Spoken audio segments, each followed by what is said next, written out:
Hello, everyone, and welcome to the show where after the collision, we sift through the wreckage.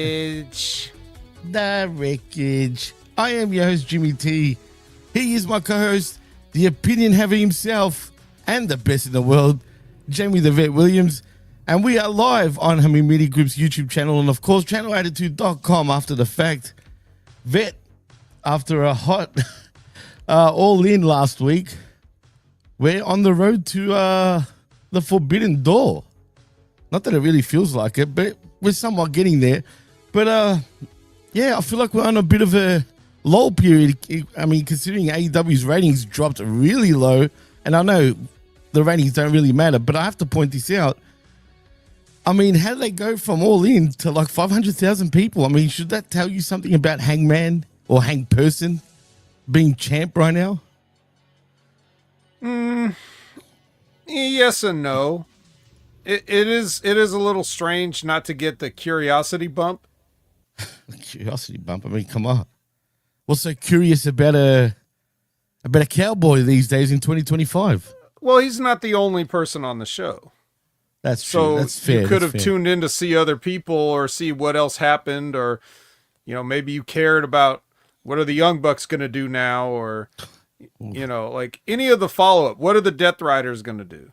Which dicks are they going to ride now? Like now that nice. What's John Moxley's answer? I mean, there's things that you could have tuned in to see, even if you didn't care about Hang Person. And I guess nobody did. But seems like it. But yeah, but also just who knows? Like maybe it's just a coincidence.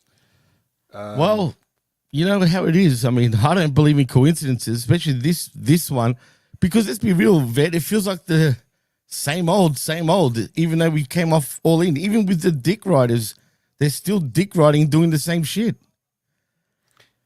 Yeah, it doesn't seem like there's any sort of like logical progression or people aren't reacting to the same. It's just kind of a problem when, again, I feel like I say this all the time, but when you've grown up, I mean, we have wrestlers that were born and became full adults only knowing that wrestling is the phoniest shit ever. How can you, as a practitioner of the craft, how can you take it seriously? It's never been serious to you. It's always been a rib.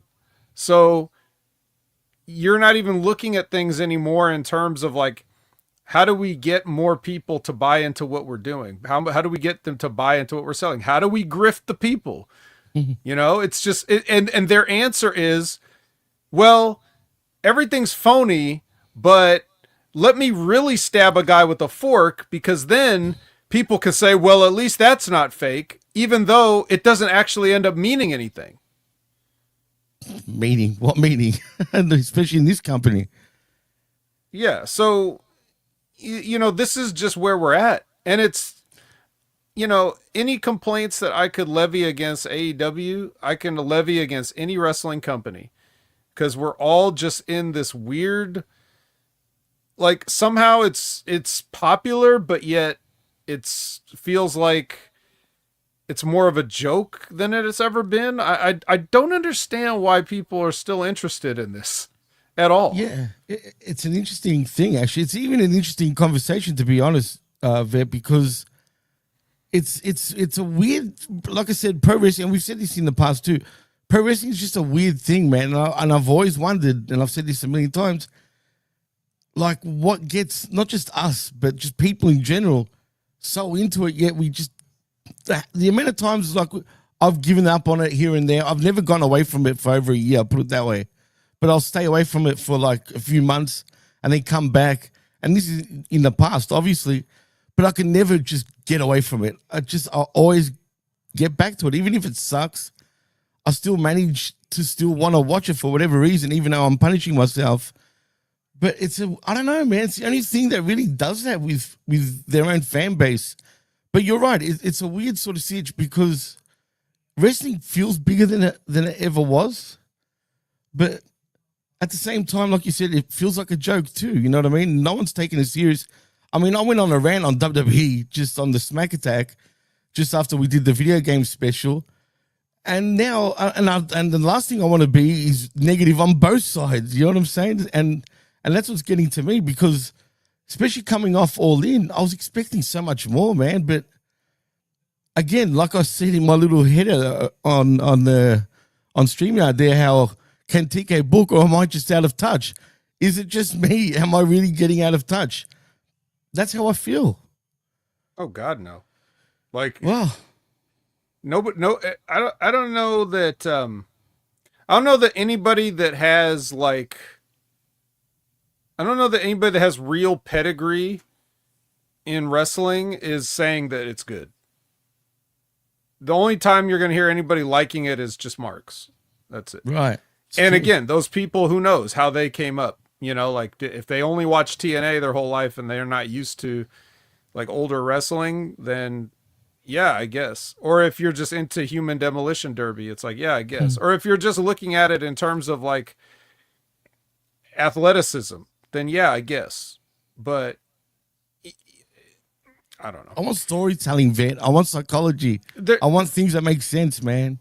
There isn't, and there, you know what? There never has been. It's just we think it was like that, but when you go back and look at all that stuff, it was stupid back then too. It's always been stupid, and that's why we keep saying, why is this a thing?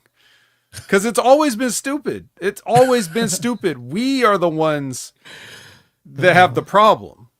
Right. That's so all those people that came in, all those people that came in the room while you were watching wrestling over your lifetime and said, why you watch this shit? They were all right. We were wrong. That's what it is. J12 asked,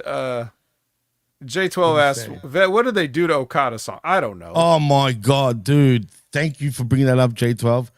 Dude, I was tripping. It's not as bad as Kenny's song. Nah, but that's it's true. bad. It's not cool. It's not that cool. Bro, when I heard that, I kid you not, like I double took. Like I double taked on it. I was like, hang on a minute. Is that Okada? I thought Okada was coming out. And then I look back and it is Okada. And I'm like, what the hell just happened? What am I hearing? Why did they do this, bro? I don't know. We'll get to that later. Wow. That's bizarre. Yeah, I don't know. I don't know. Well, speaking of I don't know, apparently, and now I'm going into the news, by the way, Thekla has officially signed a contract with AEW. I thought she didn't sign already? Yeah, apparently she wasn't. I kid you not, dude. That's the headline. I swear to you, man. Well, this will actually impress you. Probably not, actually. Because now you're going to tell me, like, next again. But I just want to see your reaction. Because this is how dumb this friggin' article is. But this is the headline. WWE reportedly grooming Rhea Ripley, Jacob Fatu, and Bron Breakker to be new top stars for the future.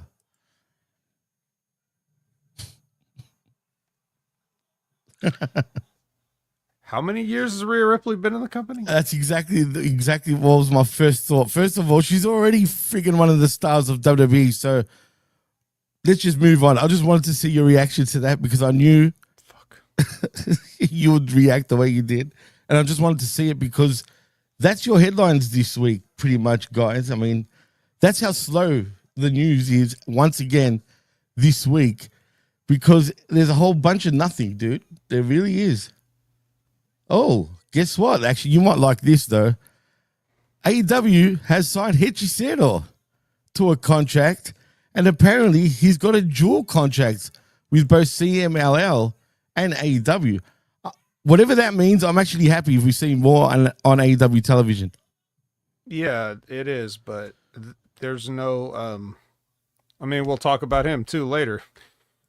RBV says, it's funny, in the NFL, the football isn't good, and McDonald's, the food is worse than ever, and WWE, the wrestling flat out sucks, yet all reporting record financial numbers. Well, I explained that years ago, right? Does anybody, before I say it, does anybody in the chat know what my what my line is. I expect maybe Liz probably knows what I'm about to say. Lab Rat might know what I'm about to say. What do I say when we talk about record financials? But while we wait for them to tell me my line, yeah. So that with CMLL, it's weird that these guys are getting the dual contracts, but I don't feel like the CMLL guys are stars. Well, that's true. Even if they are, I don't feel like AEW inside of AEW. And I also don't know why you would wait until you had a Mexico show to even start treating them like not second-class citizens or just filler matches for your collision stuff. That's true. I mean, I don't know, it's weird. I mean, did they even need to? Like I said, I don't know how this dual even contract thing that you said all works, and I don't know if that applies to others. Well, you see, he has one, and then he has another one. I know, but it just sounds a bit complicated to me, if you know what I'm saying. Like, that could cause a few issues. Because according to Tony Khan, he's brothers with the owner of CMLL, and he did have some interesting things to say where he did an interview earlier in the week about WWE kind of hot dogging him, if you know what I mean, during their time with AAA, because allegedly there were WWE rats in the building while AEW was working with AAA.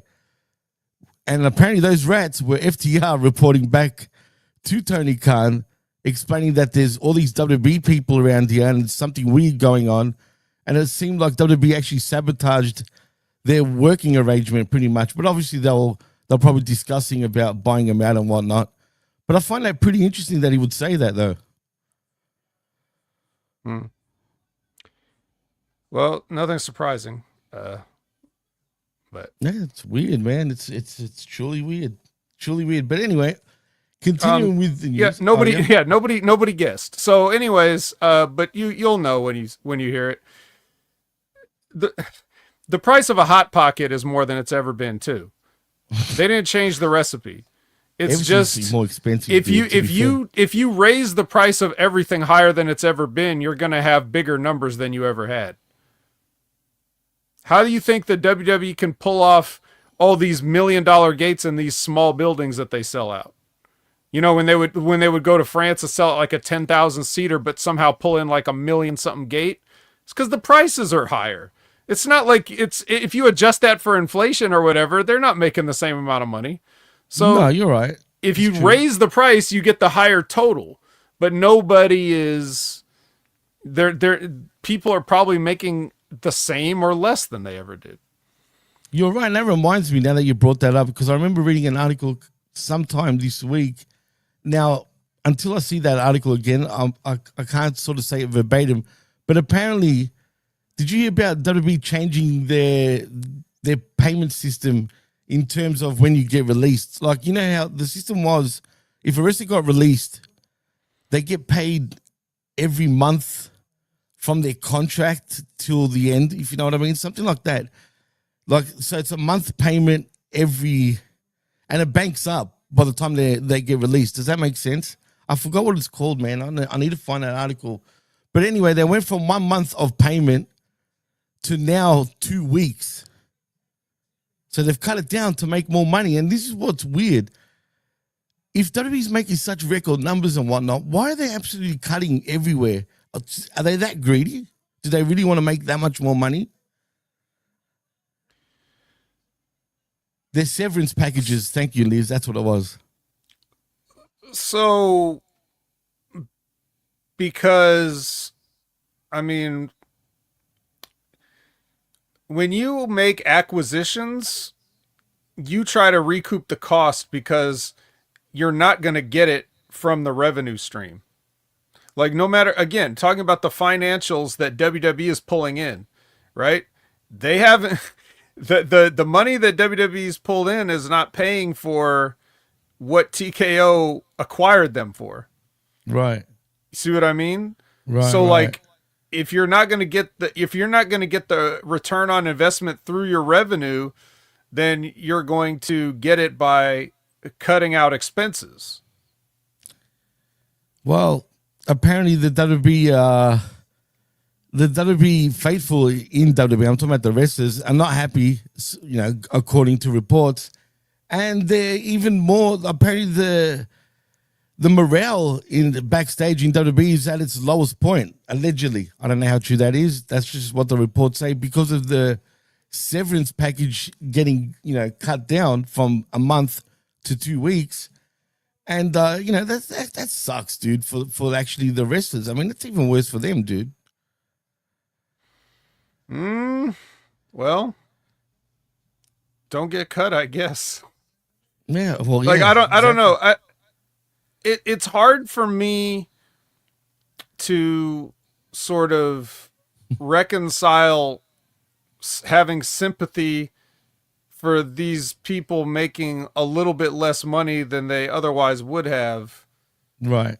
When I'm sitting here having to explain this stuff that even they don't understand while they're making millions of dollars. I know, right? It's not like they're friggin' poor. But I'm making tens of dollars talking to you guys about people that are making millions. And they're a little bit unhappy and their morale is low, that their millions is like slightly less. Yeah, well, apparently. Well, anyway, look, it is what it is.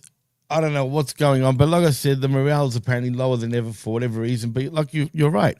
Now it can't be lower than ever, because that's the thing. Like when, they weren't even making this kind of money 10 years ago. So you can't tell, and everybody was getting ribbed and buried. So you can't tell me that they were happier in 2015.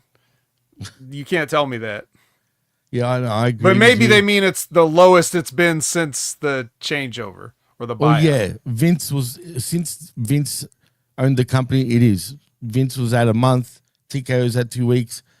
But yeah, I mean, we'll see what happens there in the future. Anyway, but what do you think of Pat McAfee, actually, Vet? Do you think he's done pretty much now with WWE? Because I've got a feeling, and me and RBV, go check out the Smack Attack, the video game extravaganza. But when we were breaking down SmackDown, we were saying about, isn't it funny about the last segment? Did you see the Cody Cena segment by any chance? Yeah. At the end of SmackDown? Mm-hmm. Do you feel like that in itself could have been a rib to McAfee with what was said? Because you know what? When you listen to the promo, we've seen, especially Cena, what he was saying, it kind of feels like it is a rib towards Pat McAfee. I could see that. I would even bet on it. Right. Absolutely. Even, they have plausible deniability, but yeah. it could be. But that's the funny thing. That way. The funny thing about wrestlers is they're so, I don't want to say wrestlers, but like in these, like WWE especially, no matter who's in charge of it, it's like they want to have, they beg. They will beg and scratch and claw to get D and C list celebrities to show up and put them over. But they love to talk about how hard their job is, like how hard it is to be a wrestler. And you don't know what we go through. And they love to put themselves over for all how awesome they are as wrestlers, right? And everybody can't just, and this guy comes in, Pat McAfee's done his own thing. He had his own NFL career. He has his own broadcasting career. He loves wrestling and wants to be a part of it, and then they let him in, and he can basically kind of just do it. And now they want to he's burning the candle at both ends, and basically his WWE job is a favor to them because he doesn't need them financially. It's true. And what is it really doing for? Is it doing anything for WWE to have Pat McAfee on? Does it give them credibility? And if it does give them credibility, are they just shooting themselves in the foot with lame ass shit like that car crash angle on SmackDown? And oh God, you know what I mean? Yeah. Like is that taking away the credibility that Pat McAfee brings? Does anybody who likes Pat McAfee only watch WWE because he's an announcer on there? Or would they just be not a fan of wrestling like they've always been and don't care? Just because you're a fan of somebody doesn't mean you have to mark out for every single thing that they're involved in, every project. Just because you like watching Gordon Ramsay on Hell's Kitchen sometimes doesn't mean you have to try all of his frozen meals at the supermarket. Like, it's a great point. This whole thing is asinine. So if Pat McAfee is saying like it's hard for him to keep up the schedule that he is, and then they want to shame him for that, okay, well that's up to you. But I definitely think that, and I also feel like it's kind of funny because then they sort of have to come crawling back to Corey Graves, right? Who's not famous enough to be on Netflix, but guess who's on Netflix now? So you all look like assholes for how you treated him, who's been there since day one or whatever. And in the trenches too, man. He's been, he's always doing the hard yards for them, man, whenever they need him. Yeah. So, I mean, everybody's got their side of the story. It's like, I don't mind Pat McAfee. I like him as a broadcaster or whatever. He's trying to have fun. He's trying to be a little something different that we don't normally get. He gets a little hype sometimes and gets a little ridiculous. It doesn't bother me. Like, what he does doesn't bother me. So I don't have a problem with it. And if he's saying like, he's saying he's exhausted, like, I can understand. I understand how some people could take that as like, oh, poor me. But at the same time, very few people are in the position he's in. So I don't know if that's somebody's idea of a rib on him. Good job, I guess. I just feel like it's got to be, man. It's too, like, Cena's words now, the more I hear it, the more it seems like a shot at Pat McAfee. It is sad. Look, we could be wrong, but WWE have done this in the past, man. This is their little game that they do all the time. You know what I mean? So it is what it is. Look, I don't know if we're going to see him back or not. It does feel like he's not interested in coming back. I'm not going to lie. The way he's talking, he's just like, I can't handle it. I just can't do it. Now, I don't know if there was any heat between WWE and Pat McAfee already, and we just don't know about it. Like, something's going on and we just don't know. That could be the case also. But I just feel like he's just not coming back, man. And it just seems abrupt. I mean, even Michael Cole's not even mentioning him. And you know how highly he feels about him.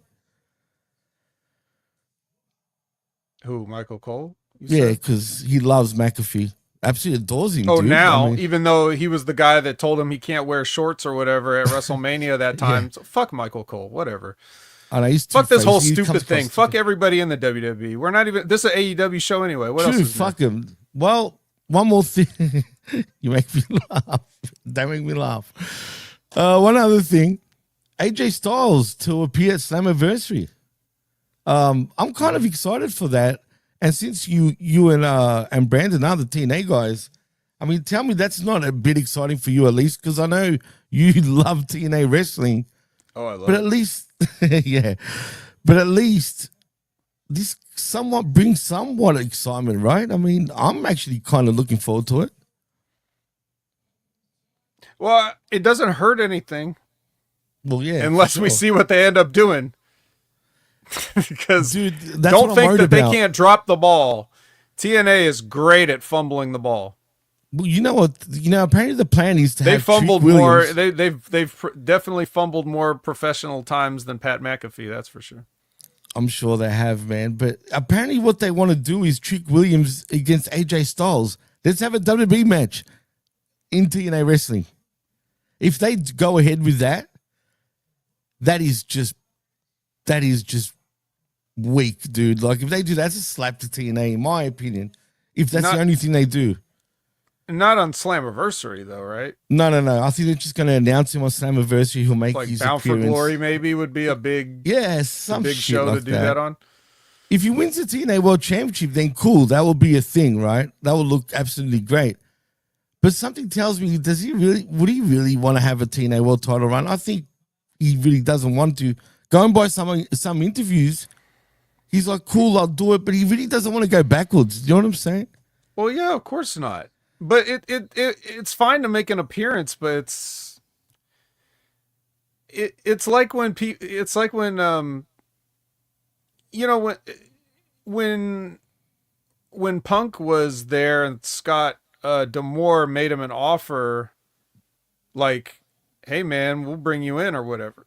And it's like, he ain't going there, bro. Like, you don't go from stadiums and shit like that to and being a millionaire to wrestling in these fucking Yeah, basements. no way, no way. And Hear him AJ out, Styles but- wouldn't do that either. It's cool to do an appearance. He does not care about being the TNA champion. That's 100% a fact. He says it pretty nor much. would Man. nor would he, even in a kayfabe sense. Like, why would the character AJ Styles care about being the TNA champion? 100% agree. 100%. Insane. He'd go to Yeah. NWA World side. Yeah, but yeah, so like, if they want to run an angle or do something like that, I guess we'll see. That's tonight, right? So I guess we'll see what happens. But I might actually watch it this time. I'm actually curious. I don't have a lot of high hopes for it. I don't blame you, man, either. Like, I would tell everybody that's an AJ Styles fan, keep your expectations low. get ready to fly away, if you know what I mean. If they play that song, and that's another thing he's mentioned, I don't want that song. Do not play it if he makes an appearance in TNA. But if they rib him and fucking play it, oh my God, man. Because he's made that statement on numerous occasions. Anyway, Vet, that's really all the newsworthy news, if you want to call it newsworthy. I mean, Kurt Angle is joining apparently Real American Freestyle Wrestling as an announcer. Oh, thank God. Right, and then one other thing, actually, that reminds me, because of Hogan.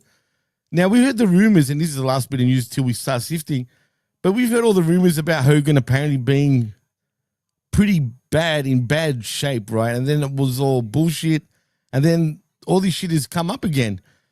There's a wrestling podcast that I've listened to. They're pretty credible. I forgot what they're called, though, man. But they're like old-timers, and they're the only ones really talking about it through their sources. But apparently Hogan is in a bad way. Like, even right now, but they're just not coming out with it publicly for whatever reason. And apparently he's got real bad heart issues, and he had open heart surgery. Surprise, surprise. I mean, don't they all at this point? But the fact that we're not seeing him around or not hearing anything, and not even Bischoff is saying anything, say what you want about Hogan being a piece of shit and whatnot, I'm actually concerned for him. Because if he is in bad shape, I mean, Jesus, that will be a thing, man. Like, if he doesn't make it, I mean, that'll be a big deal, dude. Oh yeah, definitely. I don't know. There were those rumors, you know, the deathbed rumors that started out that people had to say, no, he's not. But it's like, well, you know, now we're just conditioned to not believe anything. So we don't believe if he's on his deathbed. We don't believe if he's okay. We don't know what to believe because we don't know who to trust. So yeah, I know, it's weird. I don't know, man. Yes, of course, looking ahead, it's going to be, you know, once the day finally comes, you know, it's going to be a sad day. A lot of people are going to be paying their respects and everything like that. We're not there yet, so we don't have to. But it is like, because the Real American Freestyle thing, you know, really needs him as far as the promotion and stuff goes to get interest. The fact that if he's not around, being able to make appearances and stuff like that is probably, he definitely would be if he could, I'm sure. So there probably is some fire with that smoke, but there's something odd going on, that's for sure. Yeah, hopefully he'll just get better soon. Yeah, well, we'll see what happens there. Well, Vet, after all this crazy per se news, because really, let's be real, Vet, the news has been pretty non-existent for the last month and a half, it feels like at this point. I guess it's time we start sifting through, because there's quite a bit of sifting once again to do, unfortunately, especially on my end anyway. Yeah, a lot of sifting. All right, well, let's pull this up here. Lab rat. Get our super gloves on for the wreckage. Everybody, get your gloves on. Everybody, because you're gonna need it. Preferably heavy duty gloves too, if you got any. Coal miners' gloves. Yeah, perfect. Coal miners' gloves, absolutely, 100%. Highly recommended by this very show, The Wreckage. Well, it's Dynamite, so it's Wednesday. You know what that means. We had the big All In show, and this is your follow-up. So we follow up with kind of how we ended it with Hang Person. Shivani introduces Hang Person. He comes out. The crowd chants, "You deserve it." Which of course, like, again, like to go back to what I'm talking about this whole business just being completely fucked. Like the fact that people chant, "You deserve it," right? Like, if you think about it, that doesn't make sense in the context of anything else other than wrestling is fake. Because what do you mean deserve? He won the match. Yeah, I know. Exactly. He earned it. Like, why does he deserve? Yes, he deserves the belt because he won the match. Did the Super Bowl champions deserve the Lombardi trophy because? Why? Are they good people? Is that why? Yeah. So instead of saying, thank you, Adam, or thank you, Hangman, or something, there's "you deserve it," right? So anyway, he says, no, guys, you deserve it. Yay! We deserve it. Like fucking idiot. Anyway, we deserve it. Then he gives his long list of thank yous to everybody that helped him get here. It's like an Oscar acceptance speech. I was waiting for somebody to play the music and get him off, like wrap it up. That would have been awesome. But I have a big problem with his promo though, Vet, and I'll tell you why. He thanked Swerve? Really? Last of all. Really though? Let me get this straight, Vet. Correct me if I'm wrong. Maybe my memory is a bit shot or something. Maybe CTE is really taking over. But I could have sworn these guys were drinking each other's bloods. One was burning the house down. One was like breaking and entering and, threatening to kidnap a child while the wife was sleeping. And now you're going to thank that very dude that was doing that to you? I mean... Well, they talked all about it on the previous collisions. So. Yeah, I know, but even that, it's bullshit. Let's be real. If this was real life, all right, then just say you and I absolutely hated each other, in real life, not as wrestlers, just in real life. And, we did all that shit to each other, right? And then you achieved something special, and apparently I helped you achieve that somehow. You're going to thank me after all that? After I was about to take your child? And like, come on, dude. No, I'm sure he knew Swerve was not going to kidnap his child. He just gave him a T-shirt. He gave his child a gift. And if you really look at it, he's going to grow into that shirt one day, and he'll probably be a Swerve fan. Well, like Labrad says, don't all friends do this to each other? Makes the bond stronger, right? Absolutely. Yeah, it's just extreme levels of ball busting, right? Extreme levels of ball busting, absolutely. Yeah. But that doesn't sit well with me, though, Vet. It just doesn't make sense, like, to me. Yeah. Well, I'm just going to pretend that never happened now, I guess, right? Wait till they become a tag team, actually. Yeah. I mean, they probably, maybe. And they're going to call us. And people are going to be like, wow, the storytelling, They really developed their characters, Mm-hmm. It is long-term. It is long-term storytelling, like it or not. It is long-term. Just because we don't really enjoy it as much, a lot of people are. So at least they tried. So anyway, yeah. So he gives his long list of thank yous, and like you said, Swerve gets saved for the very end. And Hangman says, he acknowledges himself crying, and he says, yes, I cry, but I'm the champion of the fucking world. And he had to drop the F-bomb because he's cool, bro. Yep. He's so cool. And what's funny? I get it on ESPN, right? AEW here, is shown live on ESPN.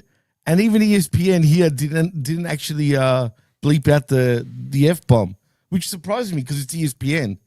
It's different if it was on TBS, obviously, or TNT, but the fact that we got it on ESPN and they didn't bleep it out, like, that really surprised me.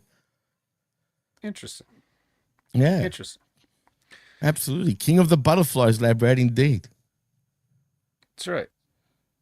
Well, I mean, we've all made our feelings clear about Hank Person. It's probably not going to change anytime soon. That perm and that look and him becoming more of a cowboy every week, or thinking he is, with the friggin' tassels on his jacket and whatnot. Please. Yeah. I mean, I don't care. It doesn't matter what he does. He could get a good haircut. He could wear cool pants. I'm not going to like him. It's just not going to happen. He is who he is. You could dress it up however you want or not.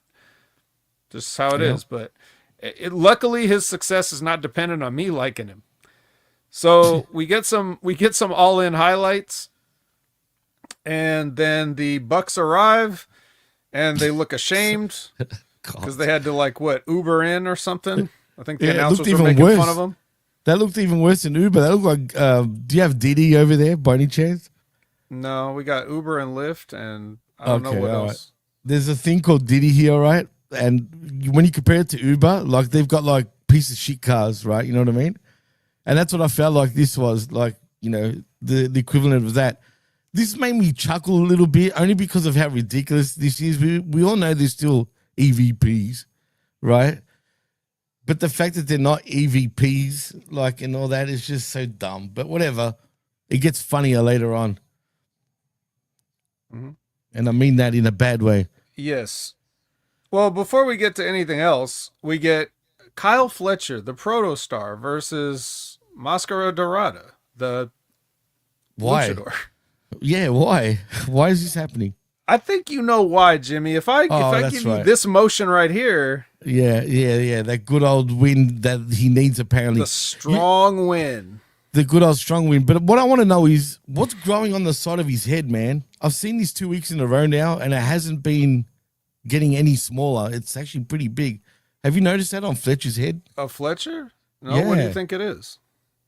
I don't know, man. It looks like a big cyst, that's for sure. But it's not going down. I don't know if he's checked that out yet or not, but he should. Pretty big, dude. It's very big. 2 weeks in a row I've noticed it. I didn't mention it last week because I didn't think anything really of it. But now that I saw it again, I don't know, man. Like I said, go get that checked out, dude. Okay. Yeah, if you guys know what Jimmy's talking about, then fleshy gross, Zane says. Let us know. Yeah, that's gross. Hopefully it's nothing serious. Yeah. Funny enough, ironically, he wins with the brain buster, so maybe now Dorada's gonna have a fleshy growth on his head from the brain buster. But no follow up here, right? No angle, no promo, no nothing. I didn't even know why this was happening. Yeah, nobody did, but that will be even more puzzling later on. So we'll put a pin in this. Put a pin in this, and we'll come back. So Renee sees the Young Bucks, and she is mockingly asking them, "How does it feel now that you're no longer EVPs?" Like, hey, I'm so smug, and I'm like, "Bitch, wasn't your husband like in league with these guys this whole time? Why are you talking shit?" Bad. That whole thing just never made sense, but we don't talk about it here because it's an ongoing thing every week. There's no point in bringing it up, but the whole idea of just her just still working around here, and they barely reference it. They only really even came close to referencing it within the past couple of weeks when, you know, Hangman would say stuff like, I'm not going to talk about it with you or whatever. Like, right, and they do it sort of tongue in cheek, like they're smart, like the way they do it, but really it's not that smart. Do you know what I'm saying? And that's what makes me roll my eyes, like you just did. And it's just so like, relax, guys. We get it. We know. Don't worry. You know what I mean? But yeah. So Marina walks by and like, or they walk by Marina, or they pass each other, and Marina just completely no sells them, like, you don't exist. And then Ricochet and the Gates walk by, and he's like, ha. And they lost their locker room, like somebody's taking their names off the door. Like, well, this is another building, so why are their names on the door in the first place if you were just going to take it off? Yeah. It's not like this is their headquartered office. This is the kind of dumb shit that nobody thinks about when they're trying to be cute. You know, like they think they're smart, they think they're clever, they think they're funny. It's like, but it comes across as so dumb, though. That's the problem. Right. But that's okay, because the one person that doesn't hate him is Don Callis. And Don Callis is going to say there's always a spot in the family for you. He's going to give him a hug, you know? So it's not all over for the Bucks yet. Apparently not. It's not. And we'll get to them soon again. All right. So we get a promo from the Hurt Syndicate, and this was during All In still, supposedly. And MVP is begging for challengers that can take these tag team titles away from him. Please, somebody step up. Well, and then MJF is like, I have this contract that guarantees me a shot at the World Heavyweight Championship, but I don't even need this to beat you, Hangman. I can do it without this contract, and I just use this as an insurance policy. Absolutely. Well, he should. And he's done a full-on Ric Flair promo, like from back in the 80s, pretty much the way he ended it. If you remember, you know, when he done the full screaming. Yeah. It was just exactly Ric Flair-esque. That's why my suit costs $2,000. And yours costs $200. And I don't know what that costs because I'd be ashamed to wear it. It was the same cadence, exactly. He literally channeled Ric Flair. Well, next is I hesitate to say an all-star 8-man, but it is an 8-man. It's an 8-man, and it's got Hechicero, the newly signed, or maybe he wasn't signed at this point. I don't know when that news came out, but he's here. Well, yeah. And he's teaming with Josh Alexander, and they are teaming with the Young Bucks now because obviously Don Callis gave him a hug, so they're here to team with the family. But their entrance is stripped down, like they took the video away, so it kind of looks like Orange Cassidy's entrance. It's like insert video here. No more music for you guys. Just get out there and shut up. Again, like, it's funny as long as you don't think about it for 2 seconds, and then it's corny as hell, man. It's just so dumb. So then they're gonna take on the Mask Bros and Jet Speed. So here you go. You know what? I paid attention to this match for some weird reason, and I'll say this: I actually liked the finish because of who actually got the 1, 2, 3. Just for that reason. Because, surprise, surprise, he must have signed that day because Hechicero gets the pin and the 1, 2, 3. Maybe they gave him a contract because he finally won a match. Well, yeah. Well, that's what I'm saying. That's why he won. Because really the fact that he was the one that got the 1, 2, 3, that's pretty surprising considering you got the Bucks there too. You know what I mean? Yep. Well, they did help. Because right before he did the thing, they did some double super kick thing, and it was Bandito though. Bandito fell into this submission, and he was already out. Yeah. Well, he was out. The referee called it because the Bucks knocked him out into a submission, so he didn't even. He wasn't even awake to. He wasn't awake to tap out. Wasn't Hechicero sort of? He had him almost sort of in a chicken wing, but sort of tossed him in the air, and they did a super kick into his body. That looked pretty hard too, man. And I guess I've knocked him out, knocked the wind out of him. Yep. And so not only did Hechicero get a win, he beat the Ring of Honor champion, Bandito. If that's not a strong win, Vet, I don't know what is, bro. It's quite strong. I think he's definitely got a claim to that title. Hey, I'm all for it, man. That'll be cool. Oh, yeah, me too. I mean, I can sound facetious and everything, but I do like Hechicero. You do. Nothing against him. I definitely want it. Give him all the belts. I don't care. Turn him into 8 belts, Hechicero. Oh, that'd be awesome. I like him, but what's with the blue these days? I don't like the blue. Keep it black, you know what I mean, and red, sort of, not blue. You're right. It doesn't really. That's not very Hechicero, you know. No. Not really. Hey, can I say one more thing before we move on? Yeah. Why is Josh Alexander here in this company? He's so useless. He's got nothing to do. Nothing to do, bro. And if he went to NXT or WWE, he would have been the same spot. They don't know what to do with this guy. There's nothing to do with this guy. Is he bad though in your eyes? Look, I've seen a lot of Josh No. Alexander, but not like you have. You've seen obviously a lot of Josh Alexander. Is everyone just wasting their time with him, or is he a lot better than these companies seem to like show us? He's better than what they show you, but he still has a ceiling. Okay. Like, I think he reached the ceiling at TNA because they made him the guy. Right, I knew that, right. Like all the guys that they made the guy, they fumbled it. Right. And it was very uninteresting and unmemorable. And then right before when he announced that he was leaving, they kind of made him heel around that time. And as a heel with his promos, he was becoming interesting, and then he's out of the company. So, like, right when you're getting interesting, you're gone, and now you show up here and you've done nothing. Not your fault, bro. Yeah, that's not his fault. But there's only so much he can do when it's his time to shine, and they haven't even given him that. So it's going to be tough for a bald white guy with a beard to make it in the wrestling business, Jimmy. Canadian, no less. Yeah.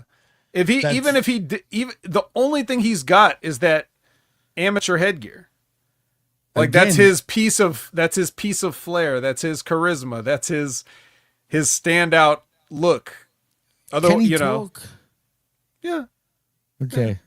It's not like, he's not going to turn into Ric Flair. He's not going to turn into MJF. He's not going to do those type of promos, but yeah, he could do it. It's just, what are they going to, like, what are they, I don't know. You know what? Let's just move on from him. Well, Liz thinks he's boring as AF. Liz is definitely not a fan. I'm trying to be fair. Like, this is me calling it down the middle. If you ask me to take or leave Josh Alexander in the entire wrestling business, like if that's basically what you're asking me, I say leave it. Wow. I don't need him, but I'm trying to be fair. You know what I mean? Like, I'm not going to lie to you. Actually, I'm not going to come on here like other famous podcasters and just lie about what I'm seeing. Just because I don't find Josh Alexander entertaining, I'm not going to say he absolutely sucks and he has no worth. I'm just telling you, it's like a flat 6.5 across all the, He's just can he wrestle? Yeah, sure. So can everybody. Can he talk? Right. Yes, to whatever degree he needs to talk. Is he got a look? Kind of. Like, it's like everything's like a little bit above average. It's he's literally like in the middle. Like, if he had stats, like, it'd be right in the middle, pretty much. Yeah, not bad. Right. He's not bad. He's not great. He's just a good hand, I guess. Good little hand. Right. Now, on the other hand, here comes Cope. They're still going with Cope. They're still giving us hope for Cope, Vet. Yeah, the name even. They're not Adam Copeland. They're just I'd rather stick with Adam Cope. Copeland. Yeah, I don't like it, dude. It's just right. So he basically says, he comes out and he does this promo, and I'm just like, oh God. And then he basically says, I didn't come out to save Christian. I came out to get my hands on FTR. Like, lies. I'm here to end FTR. Lies. He's lying straight off the bat, dude. Is he not? He did come out to save Christian. Yeah. Well, I mean, he did do his full entrance, so he wasn't too concerned. So at least there's some proof there, some reasonable doubt. Yeah, but keep in mind, he actually has done this in the past to save actual friends before too. Mm-hmm. So I'm just that's saying, true. Just saying. Yeah. Well, anyway, he's more. Let's say he's at least more concerned with ending FTR, I guess. Allegedly. But here comes Big Stoke, and he says, if you touch FTR, you're fired. I'm skipping over a lot. He tried to lead up to that, but I'm just getting to the point.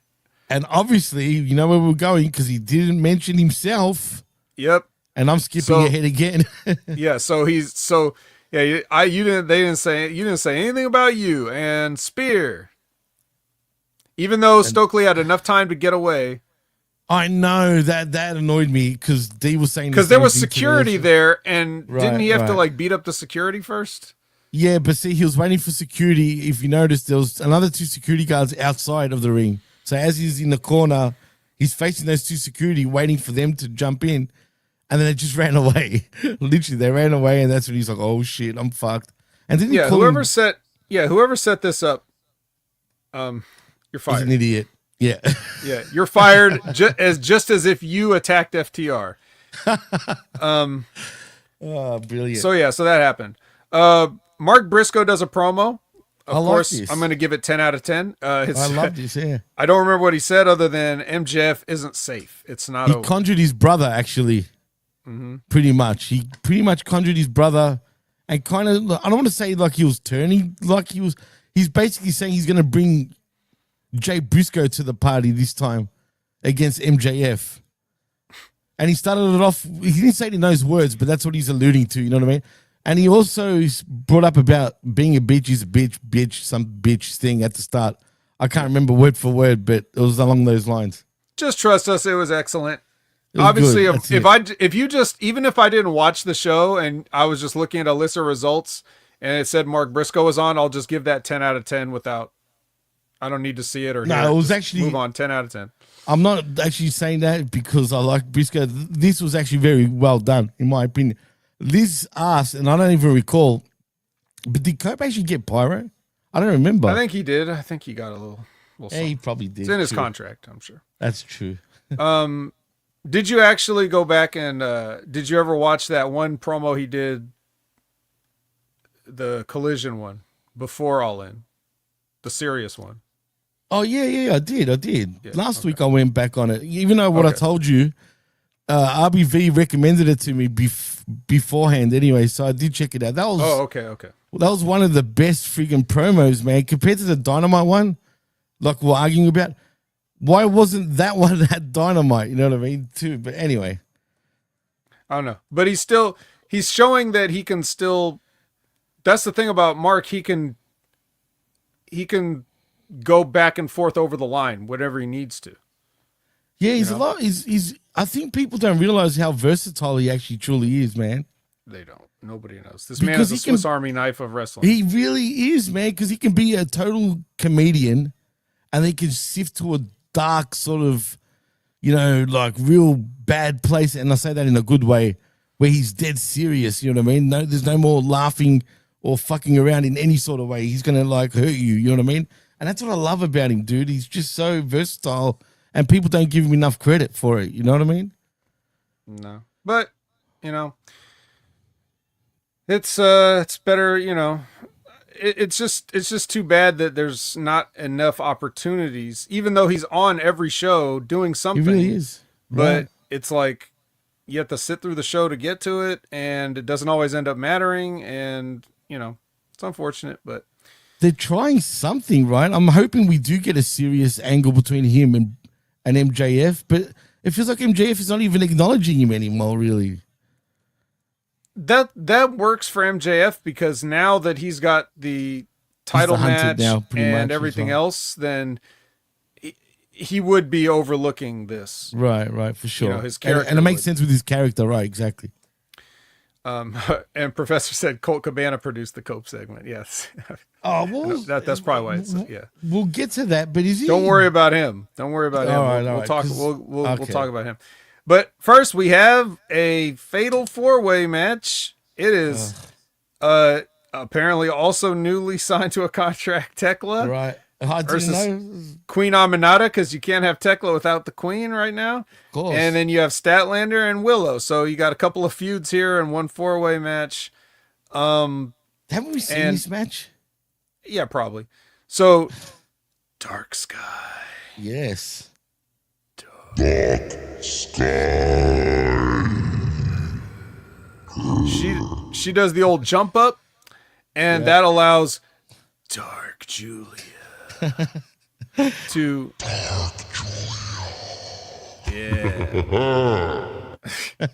Dark Seth Rollins? What? Yeah, that's what. It's funny. Dark Julia mists Queen Aminata. You spit the mist in her face, I wonder what mist that is. And funny enough that you went with the Seth Rollins laugh because Thekla hits a curb stomp and gets $100,000. Why was this about it? Well, but see, this is another thing I'm confused about.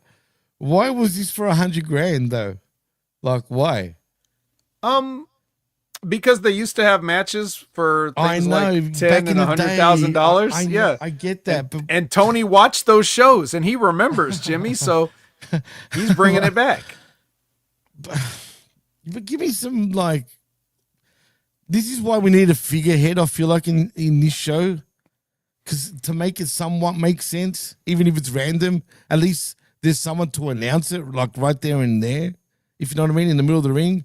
But without any of that, it just feels like, am I supposed to care about this match even more now because there's a random $100,000 up for grabs?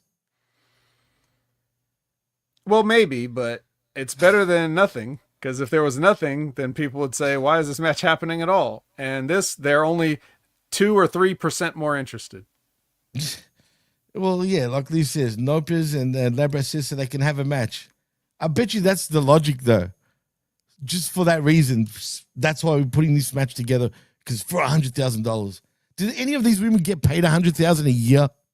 Let's be honest, dude. Maybe. I highly doubt it. Maybe. Straight up. Yeah, maybe. Here's a woman that got paid $100,000 a year. Toni Storm. Oh, definitely. The timeless one. Timeless She comes out.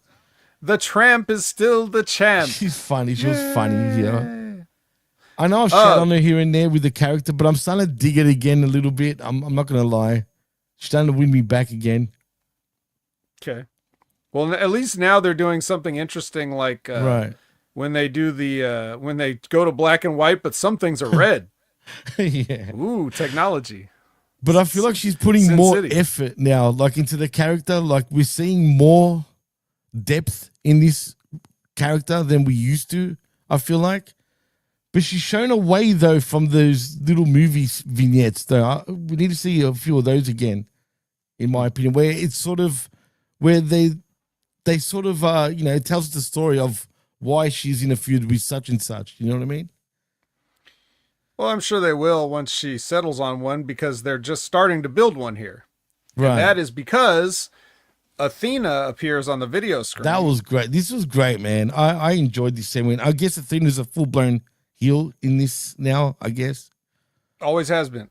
All right, well, I haven't seen her in Ring of Honor, so I have no idea. Right. Yes, she hasn't been a baby face for 1 second. Really? So she's on video and she says whatever she says. I don't remember because it was back on Wednesday, but she was giving shit to the crowd, just typical, getting hate basically. But I guess she was talking about, she said your demise and your murderer are here, referring to herself. So she's going to kill Toni Storm. I'm and Billy intrigued by Starks this was also match, there. bro. Yeah, but you wouldn't have noticed. You didn't notice their little hair buns? No. I mean, like, I know she was there, but it's like she wasn't there anyway. But I so hope Athena wins the World Championship, man. I really do, bro, because I think she would have a nice run in AEW, like actually in AEW as the Women's World Champion. If they don't do her, like, wrong, that is, which always worries me also, so we'll see. But these three favorite women, they're TK's girls. If there was a Charlie's Angels and we call them Tony's Angels, it's Athena, Toni, and Mane. They're the true three Tony's Angels. Unfortunately, there's not 4 yet, but we'll see in the future. Let's see. Well, we're going to Nick Wayne and the Wayne family. We went from a patriarch to a matriarch. So Mama Wayne's there. We've gone from male to female boss, pretty much, of the family. And yep, and Nick says he's the new face of what? AEW or TBS or TNT or whatever. The new face. I thought, you know what? I thought he looked familiar, though. He looks kind of familiar, but he's new, though, according to him. So, yeah, the new face of AEW, Nick Wayne. You know what? Do we need? We should give the kid a little bit of credit. You know, keep in mind he is young, and he does understand some fundamentals that others actually don't for his age. Let's give him that. I mean, let's be honest. But he's just got a smug face. But then again, he's meant to look smug. He is a heel, and it's meant to get to you. Do you think he will be a lot more of a bigger deal in the future if, you know, if things go right for him? Possibly. Yeah, it is possible. I mean, he basically grew up in a ring, so that's not going to be the problem. That's true, right? He's going to need somebody to have some great booking ideas, I think. That's what worries me for him, but like, you know what I mean? Well, if he's going to be the face of this place. I know I'm going to say this is going to get me a lot of heat, but, you know, he can potentially be the next Shawn Michaels-esque type of guy if he gets all those characteristics, that is, in terms of charisma and just, you know, I think he'll get the in-ring work down pat, you know, in years to come. But if he gets everything else right, I really truly see he could possibly become the next kind of Shawn Michaels, if you understand where I'm coming from with that. Oh, we'll see. Don Callis introduces Okada, who's now the unified champion. This is where we hear the new lame theme song, or at least I think it's lame, and apparently you think it's lame. And J12 thinks it's lame. Does anybody not think it's lame? How do you do that to him, man? First of all, he's a Japanese guy, right? That type of song just doesn't go for like a Japanese wrestler for me. And furthermore, now that I think about it, because I may have skipped it, but did he even get like the money reign at All In? Yeah, he did. Okay. At first. It started like normal. Yeah, like you hear the coin. No, I'm talking about the actual paper money. Oh no, I don't think so. I don't recall. So we had an entire boat for the Young Bucks, but we couldn't get the paper money for Okada's Rainmaker. I think only on other than the pay-per-view, was he getting it even before that? Lately? No. Yeah, that's what I'm saying. So I didn't see it. I don't recall it. Whatever. So anyway, he comes out and he's like, "Hey, Swerve, you hurt my friends, the Young Bucks, you bitch." Ooh. And then here comes Swerve immediately. Like, immediately. It's on now. He said, "Yeah, I did that. What are you going to do about it, bitch?" And apparently what he's going to do is he's going to listen to Don and leave and not get into a fight right now. So Swerve is so getting humbled. I hope he better get humbled. I'm telling you, if Okada loses that match when they eventually have that match, I'll be pissed. Well, we got the main event of this night. It's going to be the Dick Riders versus Briscoe, Hobbs, and Adam Page. What a match. What a match. So after all that, okay, so like, yeah, a barn burner of a match, and you know all the bad blood between, like, I mean, come on, this guy took the belt from Jon Moxley. They hate each other. They've gone to war, forks, tables, glass, everything. Cry me a river. People coming down from mountains. Daniel Bryan's. Like, everybody's just like, they've gone through everything. And the finish of this match is Page scoops Claudio's legs and flips over for a jackknife pin. 1, 2, 3. Because he got a quick one on Claudio. He got a quick one on him. He got a quick one. No. Technical wrestling, everybody. Technical wrestling. But who do we see in the rafters after that? It's Sting. I mean, sorry, Darby. Yeah. Just staring. How have they back up on the mountain? Up? Yes, right on his, not the perch, on the mountain, literally looking down from Mount Everest. Well, you got to remember, it was like, so he got the pin, Hangman did. Right. Got the pin, but because it's just a pin, that means that the Death Riders are free to use the heat back, which is a very deadly maneuver. And so they use the heat back, they cash in their heat back briefcase, and they're beating the shit out of all our heroes. And then they show Darby up in the just standing there. Just standing up there, right? He's up there, got a spotlight on him so everybody can see, hey, look, it's Darby. At Mount Everest. At Mount Everest. Yeah. And then that caused the baby faces to take their chance and get back over. So they kick the shit out of the Death Riders and run them off. Don't you know so no heat. Powers? No heat. No. It's cold. That's why there's no heat. You know what I mean? It's Mount Everest. Mount Everest. You can't get heat. You can't. A get chill heat came down from the mountain. Winter is coming. Actually. Yeah. Oh, that is brilliant. That is good. That's a good way to end it. Winter is definitely coming, and it came right there on Dynamite at the end. No heat whatsoever. It was very chilly. Extremely chilly. And you know what sucks, man, for Darby?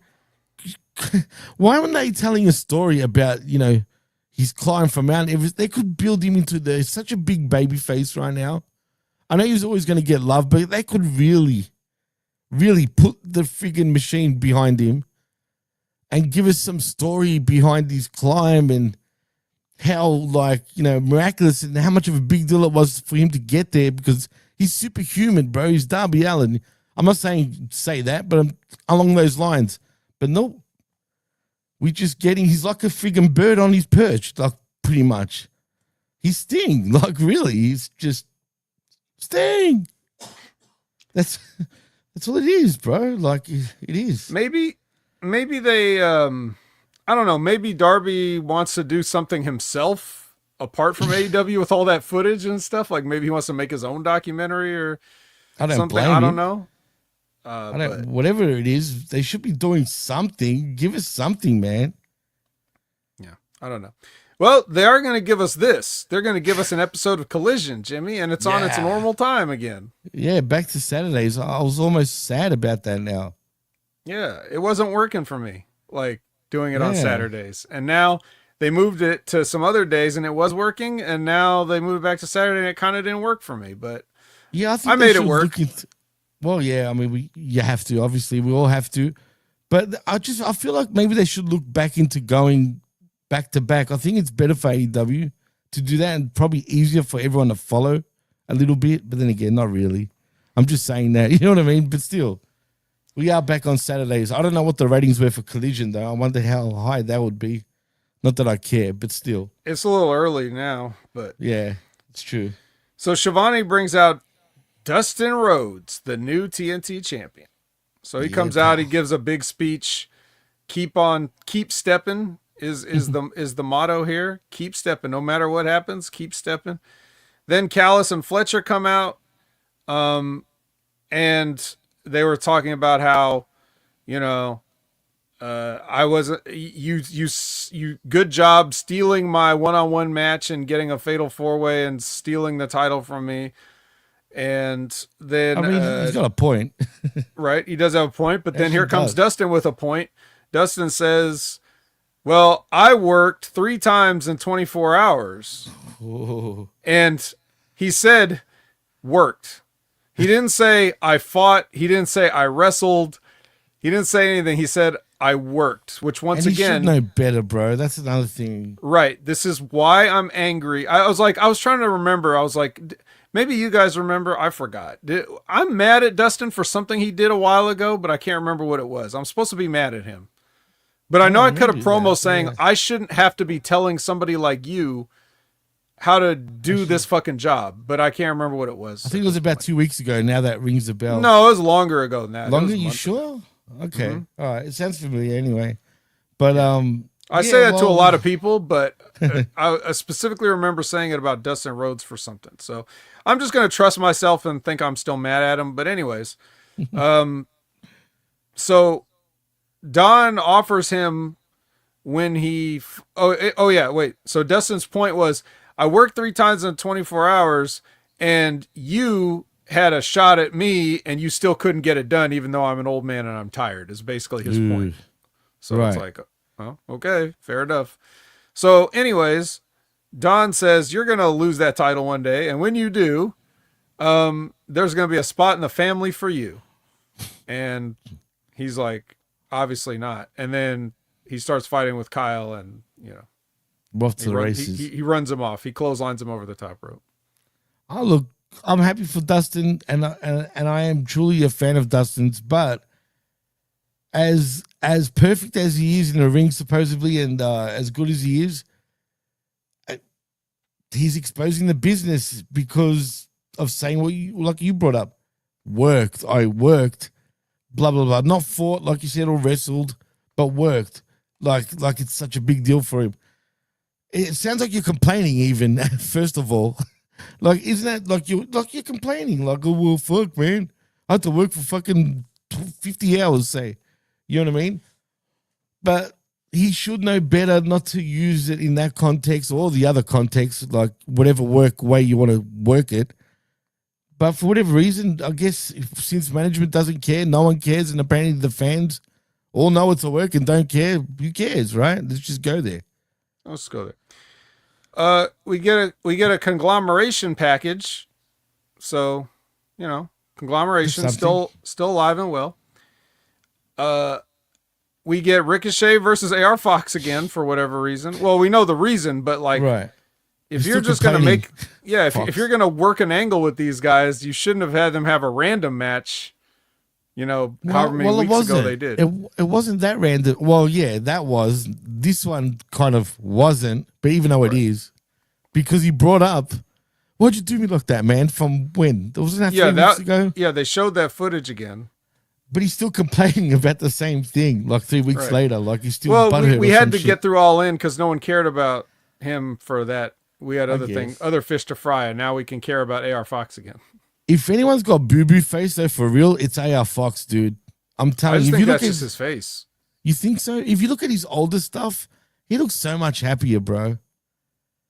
Just in general, when he was in 2CW, for example, like I saw one of his 2CW matches, for an example. Actually, I think he wrestled Ricochet even there, as a matter of fact, which kind of made me smile because I'm like, oh, what do you know? But yeah, like he just looks so much happier. Here, he just looks so like depressed, and he's just going with emotions. I could be wrong, but it just comes across that way. If he's a heel, fine, then he's healing it up. But as a babyface, you shouldn't look so down. Yeah. Well, let's see if we can get him a juice box or something. Because he's got a good reason to be upset because the Gates of Agony are going to walk out. And he doesn't have any friends, obviously. So he's at a disadvantage here. They kind of fuck him around a little bit. And Ricochet's able to hit the spirit gun and get the win. As he should. Yep. Is that enough for you, Fox? Are you going to drop it now? I hope so. Probably not. So then they're at the desk for the announcers on camera, but they're only doing this so that the Death Riders can sneak up behind him and choke Colt Cabana with a chain.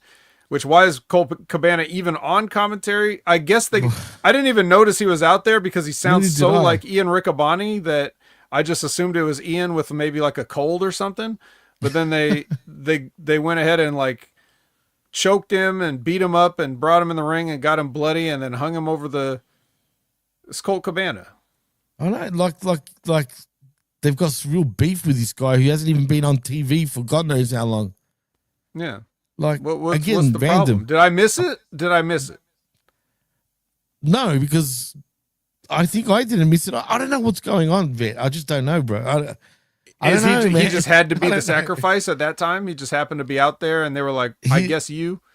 Yeah, I guess. He was bleeding. Didn't they cut him open too? Yeah. I think, yeah. So, I don't know, man. I'm so lost when this shit happens. It really puzzles me, man. Because I really start thinking to myself, did I miss something? Why? What's going on? Like, again, I'm confused, bro. I have no idea what's going on. Why is he randomly there? And was he wearing it like a producer's shirt as well? Funny enough. Like, the stock AEW sort of, T-shirt with he came across like a cameraman for crying out loud. I wouldn't have known that was Colt until the camera zoomed on his face. Look, it's Colt Cabana. What do you want? Boom, boom. I'm mad at him too. What was I going to say? Oh yeah. Frank asked, where is Dark Blue's cheeks been? I guess he stepped out for a minute, Frank, because she was up in one of the 4-way matches earlier. Yeah. She helped Thekla get a win because her and Dark Julia spit in the Queen's face. Yeah, this spitters. Now you're all caught up. So her cheeks were there on Dynamite. You can go back and watch just that match if you want. Even though it was very uneventful, though, the way she came in, it was like almost like she wasn't there. Hey, anytime she walks into a room, it's an event, buddy. Absolutely. Yeah. So Lexi is with Chris Statlander, and she's like, whatever, who cares? They're still trying to do this thing about her and Willow being friends and not being friends anymore. Sure. And then the Death Riders walk past with all of Colt's blood on their clothes and everything, and then Yuta stops by, bro. And he's like, champions bounce back. So yeah, there you go. Well, guess what? We got an announcement preview for this week, so get ready, Vet. I should have tagged you because I actually posted it, but I forgot to tag you. But anyway, it's going to be Yuta. This is a spoiler already. Not really, because they announced it. Yuta versus Hangman. Chris Statlander? Oh. No, that would have been good. But Hangman is going up against Yuta. That's how you like follow up already after All In and this week's set of shows.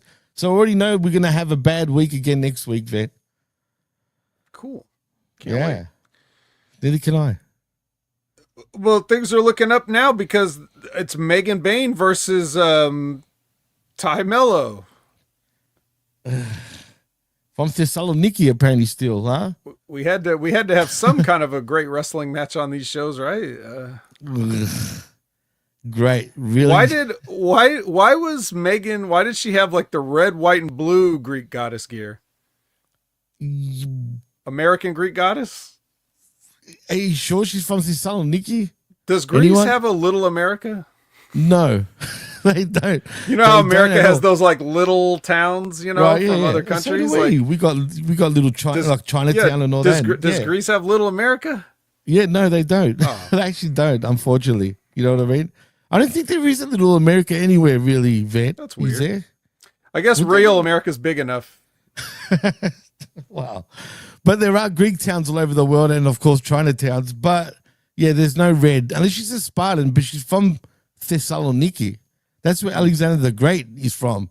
Ancient Macedonia. You know what I'm saying? Mm-hmm. No red, girl. Absolutely. No red. Get it off. All right. Well, so they have a match that I know it's one day it's going to be looked upon and given the Hall of Fame award for best match, just like just like Steve Austin versus Bret Hart for WrestleMania 13.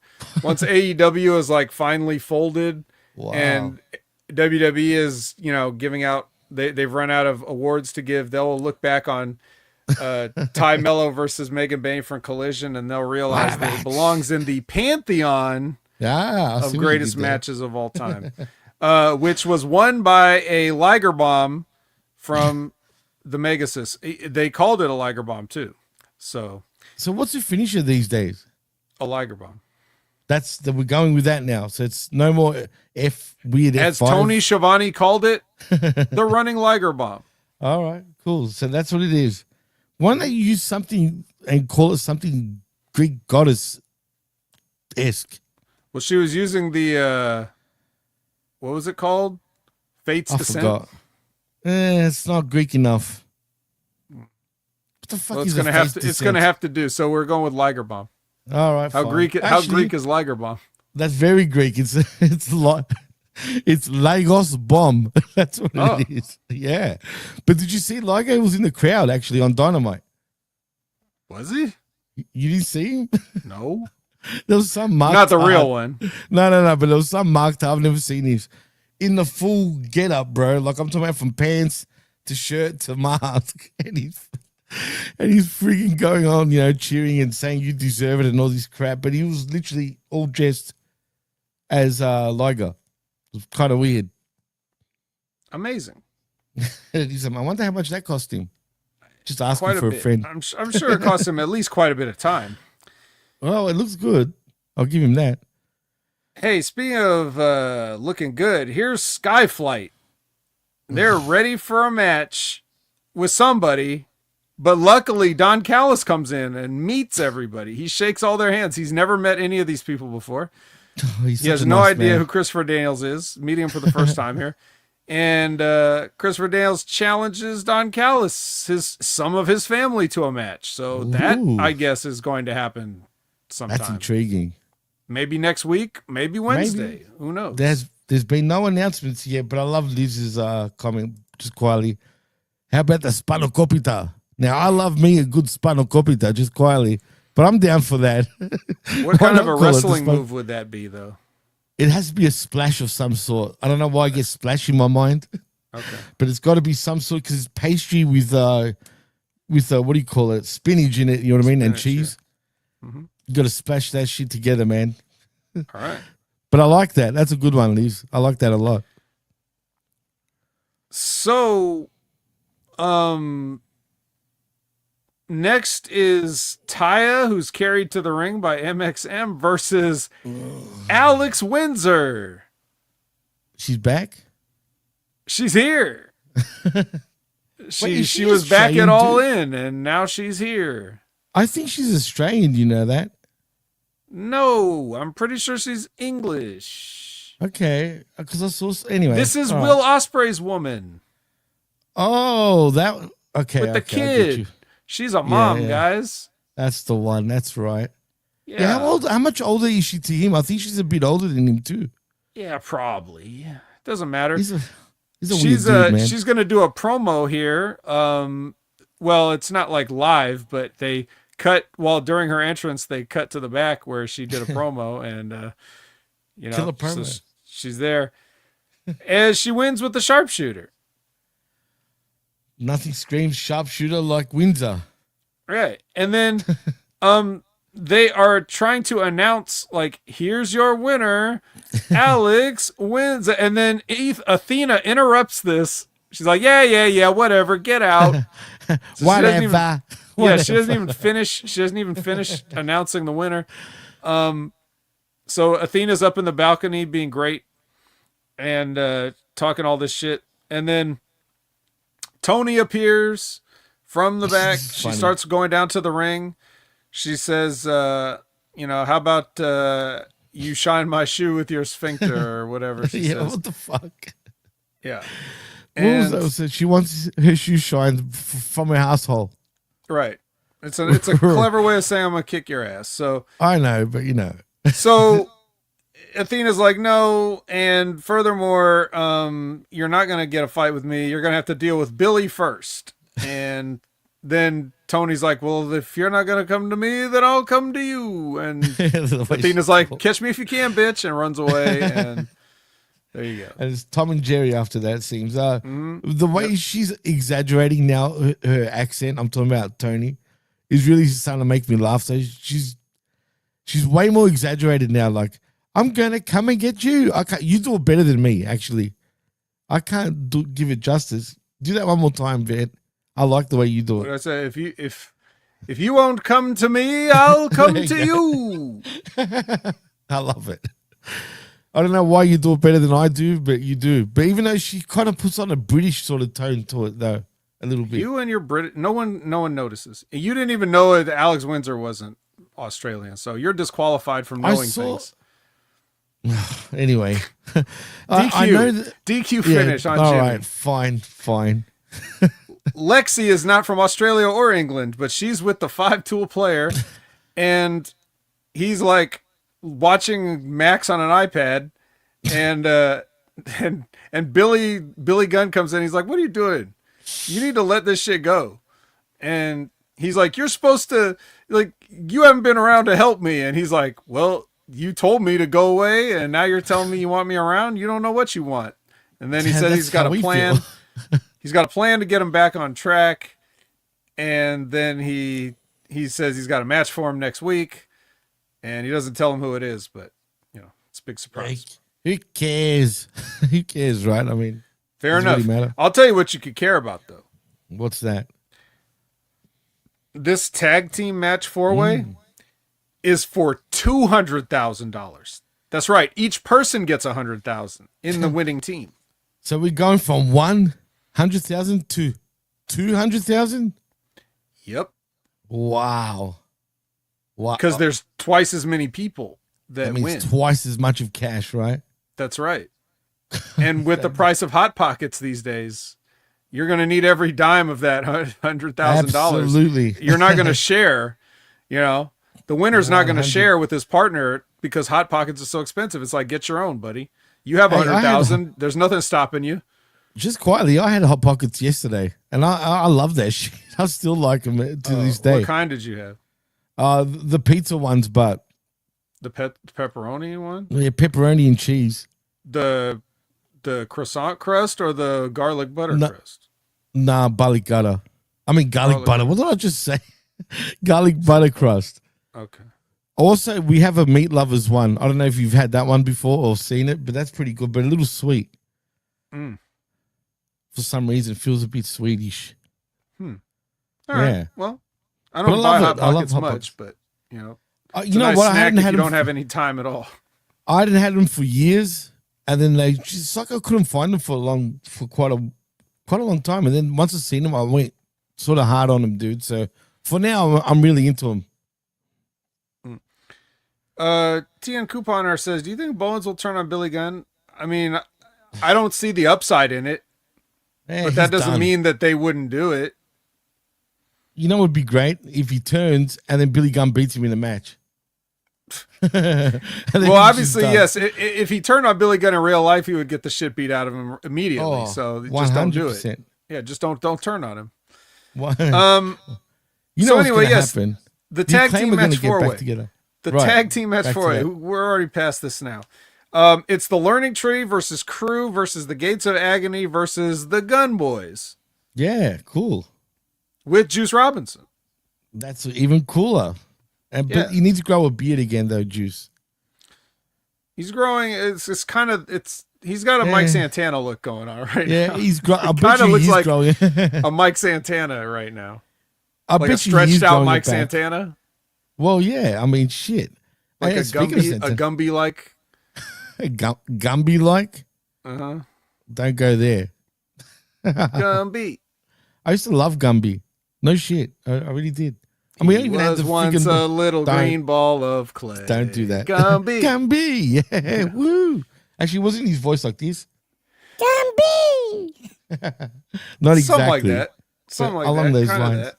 All right. Remember the Blockheads? Yeah. That would have been they a were good the heels team. of Gumby. Yeah. Good. Anyway. So the Gates of Agony win the money. Good. They win the match for it. and they grab the money. Or they would have if the money was actually there. But we just were assured that they won the money. We'll just pretend that that's real money. And like Lisa in the chat, she demands transparency and she wants to see receipts for the 200K. I don't blame her. So do I. Okay. I mean, shit. Yeah. Forward the email those or fax those copies. All right. Platinum Open Challenge time. Who's going to face the best wrestler alive? It's Kyle O'Reilly. Yeah. Actually, as soon as I saw that, I went for a peace break. Oh, okay. Well, what happened was Max tried a new thing that he's never tried before. Oh. Running away. Because if he can run out the timer, technically, even though it's them who's supposed to survive the 5 minutes, at least they won't beat him. It's smart. So, I mean, why didn't you do this all along? Brilliant. And another piece of brilliance is when he tries running away, Roderick Strong trips him and he falls down. And Kyle O'Reilly gets him in the ring and beats him. And it took him 2 minutes and 18 seconds, which is the longest by far it took anybody, but it's still less than half the time available. So, well, I was surprised it was still going when I came back. I'm not going to lie. I was like, what the hell? This thing's still going? And Kyle O'Reilly looked somewhat like he was sweating, dude. I guess that was from all the running.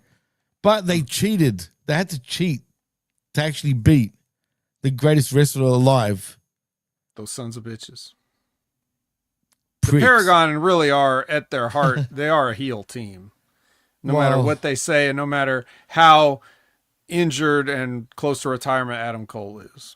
There's been no news about Adam Cole, funny enough, now that you brought him up. I haven't heard nothing about him since. Yep, and they didn't mention him on these shows either, did they? Which is odd, right? Is this something Or did more? they? Because maybe I missed I it. don't- Maybe I fast forwarded it or something, but I do not recall they mentioned I didn't even it. see it in the highlight packages. They did talk about it. Maybe they mentioned it. Maybe they had to mention it when they were talking about Dustin, but I don't think they even mentioned it then, dude. I don't think so either. Yeah, I don't know what's up with that. I don't know if there's something more to this that we don't know of, but that is quite interesting. Well, let's correct us if we're wrong. But anyway, Juice Robinson is in the back now, and he's cutting a promo about how, what is he cutting a promo about? I don't know, man. He just rants, bro. Let's be honest. He's like, that's Well, what anyway, I'm hearing half the time. Big Bill came in and was like, "Shut the fuck up," and then Yeah. and then they started fighting, and then security came in, and there were these guys have like other people with them. Where were they? Where were the guns? Where was Big Business Bad Apple Bounty Hunter Brian There was McKee? no one out there. These guys It was were just fighting all over the security in place. there. Right. Yeah. And they're fighting All around right. the locker rooms and whatnot. Yeah. I didn't see All right, anyone else. here might have been an exciting match for people. Roosh versus Shibata. Different. I mean, I'm sure they faced each other Who's in the gonna past. sell? That's, you know what? I dare say, shit. That's a tough one, man. Because Roosh never sells, but really neither does Shibata. But I think Roosh is a little bit worse, just a little bit. He's also a little bit fat, if you notice. Well, do you blame him? Inactive. Yeah, I mean, now imagine you were him, dude. They've put him so down the pecking order. You know, he's very passionate about where he stands on the roster. If you know what I mean. I feel like he's given up, dude. They've cracked him. They've finally gotten to him, man. He's just like, fuck this. I'm not even gonna do no weights.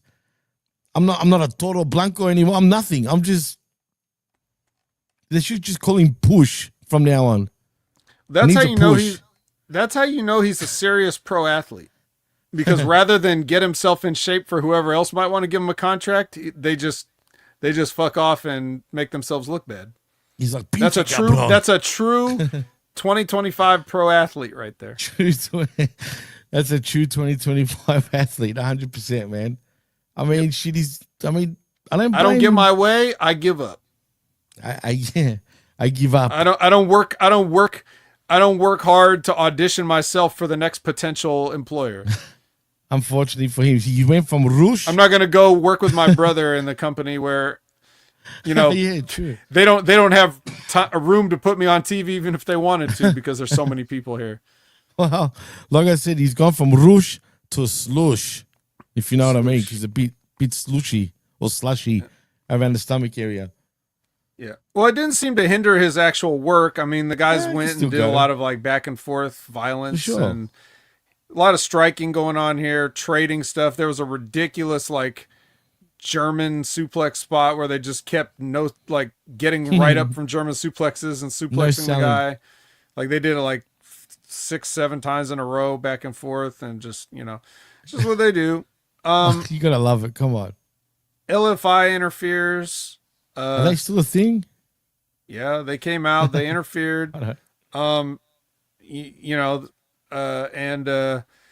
Shibata got the horns. And then they continued beating him up, but then Hobbs came out to make the save with the chair, even though he could have come out a lot earlier since the guy was already outnumbered at ringside and Hobbs should have seen this coming. So he could have actually been out there, but apparently Hobbs is just not that concerned. He's like, you got this.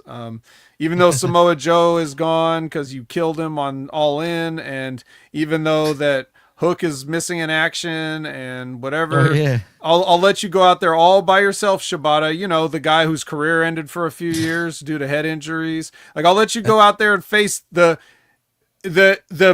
faction whose name says you can't control them. I'll let you go out there by yourself, buddy. You got this. See, again, you just put all that logic again. You know, damn, it's facts, dude. You're right, but again, I guess we need to be neuralized. I mean, again, never.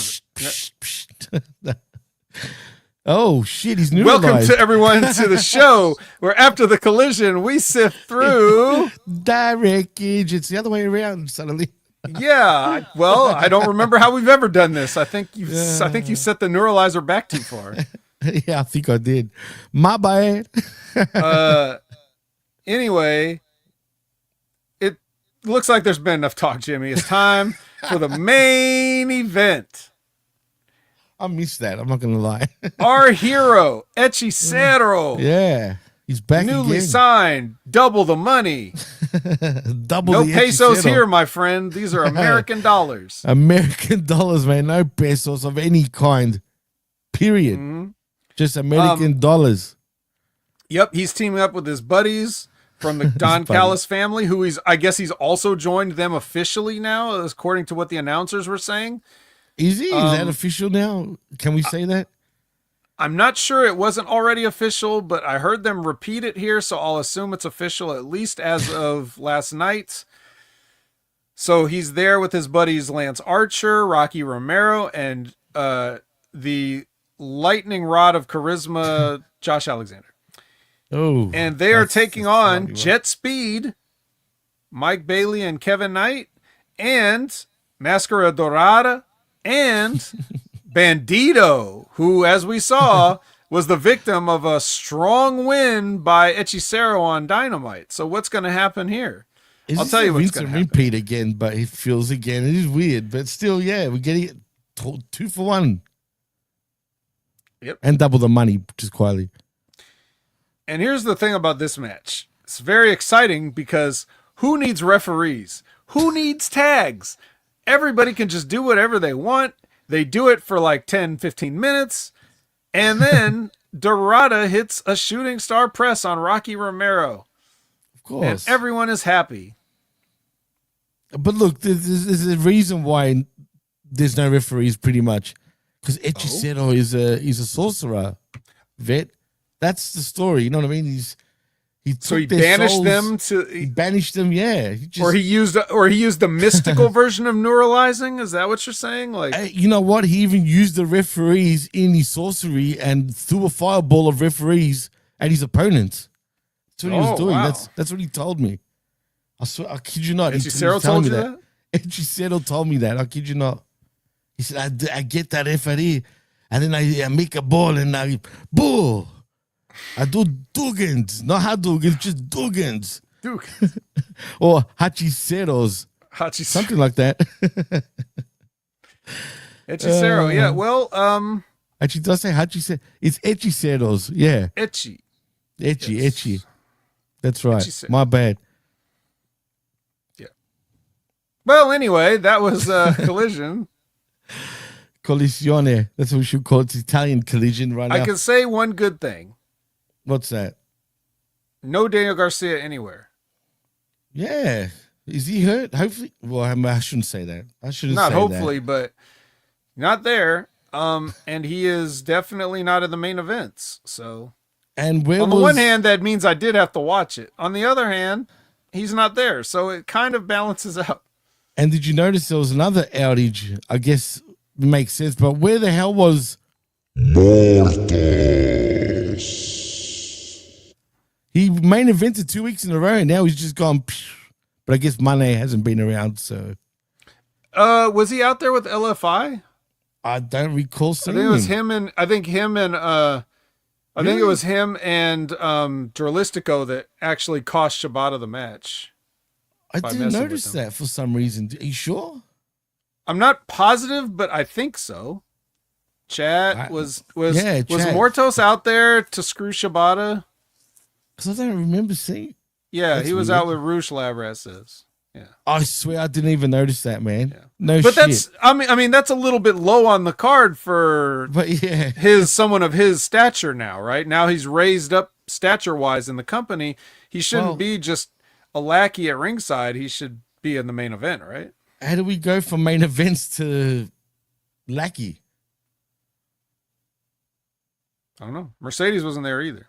So that's why. That's probably what it was. She wasn't there to be like, excuse me, where is Mordos' segment? Wait, he had a blue mask on? Yeah. What's going on with the blue bullshit? I don't get what this new blue thing going on with Etchy Settle now. And then we got Mortos.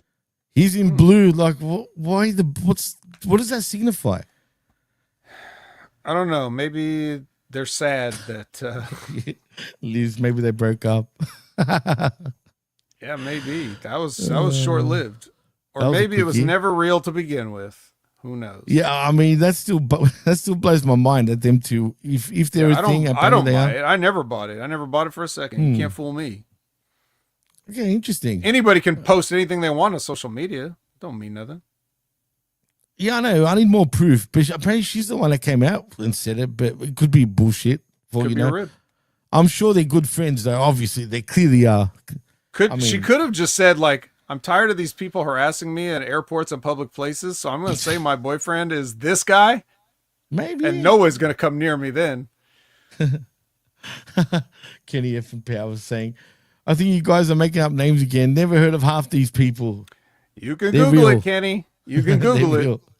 There's one thing that you will not get from me. You'll get a lot of things from me. One thing you won't get is a lie. Well, yeah, Vet doesn't make up wrestling names out of nowhere. I mean, I do, It's- but usually Well. it's tag team names for I'm wrestlers that trying just to- get thrown together. But that's not a lie. That's an idea. I was trying to save you, but It's whatever. free creative. Well, Labrath says she apparently wanted a lawyer.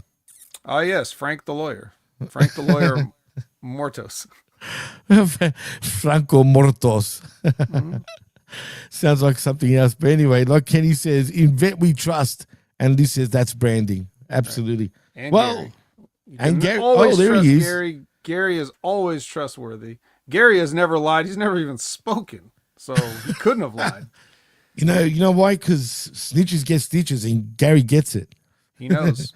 He also doesn't See, seem to now have a we've- mouth that I can see, but that's beside Sure the about point. So not sure. But I am sure that we are done sifting. Yes. And I don't think it's the worst week of AEW we've ever had, but wasn't it that definitely, and it sounds like from what you were saying about the ratings that this is not the case, but if you were tuning in after All In to see how they followed up, they didn't follow up a motherfucking thing. Nothing. You know what else is bizarre? You just had people giving thank you speeches. You started out with Hangman giving a thank you speech, and then you had on Collision Dustin Rhodes coming out with a rah-rah speech the rah-rah speech. Yeah. and nothing yeah. else. Like, whatever. And did we reset on anything? It feels like we're still on the same path to somewhere. We got a little bit of Monet and Athena. Oh, that's We got a little any bit difference. of Okada and Swerve. We got a little bit of true. who was it? We don't have any more contenders for the Hurt Syndicate. Nothing there. Yeah. No tag. Well, they got no tag teams for Kyle that, for them. Fletcher obviously wants to take that belt off of Dustin. The Young Bucks are in the Don Callis family, maybe. None of have this no shit is idea. like none of it's very major. It's the kind of stuff you No. could quickly read the results and you wouldn't have had to watch the show. You could be like, okay, I'm caught up. So Well, give 'em really, yeah. we'll give them a break and see what they do next week, just like we always do. But Well, it's time for yeah. us to go. And before we do go, like Labrat says, multi-time #1 Booker of the Year is on the job. Yeah, but not last year. No, actually, that's true. It's Triple H was the man last year. But anyway, Vet, since we stopped or we finished sifting through that wreckage, tell them what you're up to and what you're doing, man. And where they Well, can find you, of course. You can always find me at Opinion Haver. If you need any further proof of my greatness, just look at the people that I endorsed over the years. Look at Julia. I'd say look at her. Now she's a United States champion, even if she's not on TV ever. I was going to And say, where is she? Look at Stephanie getting a big showcase push. If you saw my Twitter Bella. timeline earlier, Cappuccino Jones is in the finals of the WWID tournament to crown the Really? first ever WWID champion. And I You saw him called and it, bro. said, You called it. I looked at one 8x10 of that guy and said, here's your guy. And look where we're at. So, I can't believe you got it right. I said, hey, I'll give you that, man. You did call that a long time ago. I didn't even know who he was yet. Nobody but I did. never forgot. Yeah. But True. when you're the best in the world, that's what you can do. And what else you can do when you're the best in the world is you can do the Impact Attack every Monday at 6:30 p.m. Pacific, 9:30 p.m. Eastern, right here live on YouTube and Twitch, where Brandon and I will talk about TNA and we'll talk about Slammiversary, which as of this recording has not happened yet. So we'll be covering that. On Wednesday, you will have the Next Level Wrestling review with myself and Big Ray Hernandez, where we will talk about the fallout from Slammiversary and how that may affect this particular episode of NXT that's coming up. Of course, you know about the Wreckage every Sunday, where you continue to talk about AEW, but you can also find, outside of HMG, you can find Wrestling with Rip Rogers every Friday, 9 a.m. Pacific, noon Eastern. Concrete, ask Rip Rogers a question, get a Rip Rogers answer. You can find Stevie Richards' show every Friday with a new, fresh, amazingly produced episode.